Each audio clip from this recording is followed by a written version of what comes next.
In today's video, I'm going to teach you how to sign into Looker Studio and connect it to your SQL database. Let's dive right in and make sure this process is as seamless as possible for you. First things first, you'll want to sign into your Looker Studio account. Once you're on the home page, look towards the upper right corner where you'll see a button labeled Create.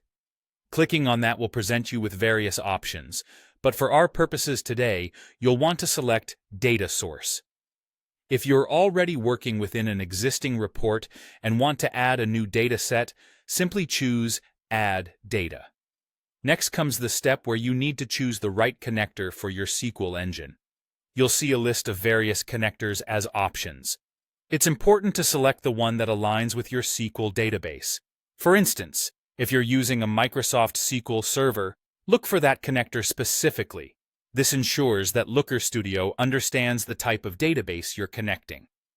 Now let's talk about entering your connection details, which are crucial for establishing a successful link. Begin by providing the hostname or IP address of your database server. If your database uses a non-standard port, make sure to enter that as well. Don't forget to include the name of the database you want to connect to. You'll also need to input your username and password, though keep in mind that some setups might require different credentials. For databases requiring specific formats, you might need to use a JDBC URL format, so keep that in mind if it's applicable to your situation.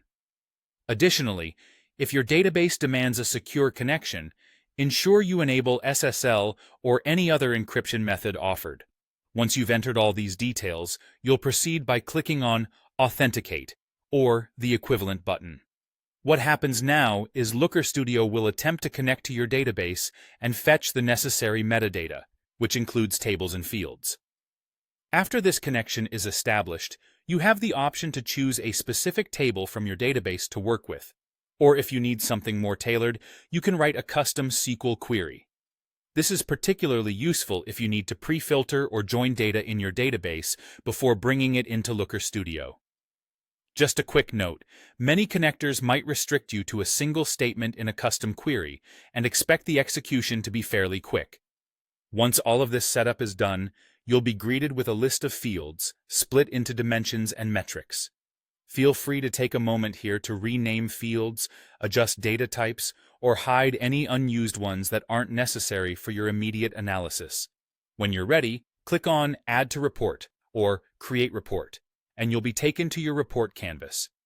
On this canvas, you're free to add charts, tables, filters, date controls, and more, using the SQL data you've successfully connected. It's time to get creative and build a dashboard that fits your needs. Have fun exploring the possibilities.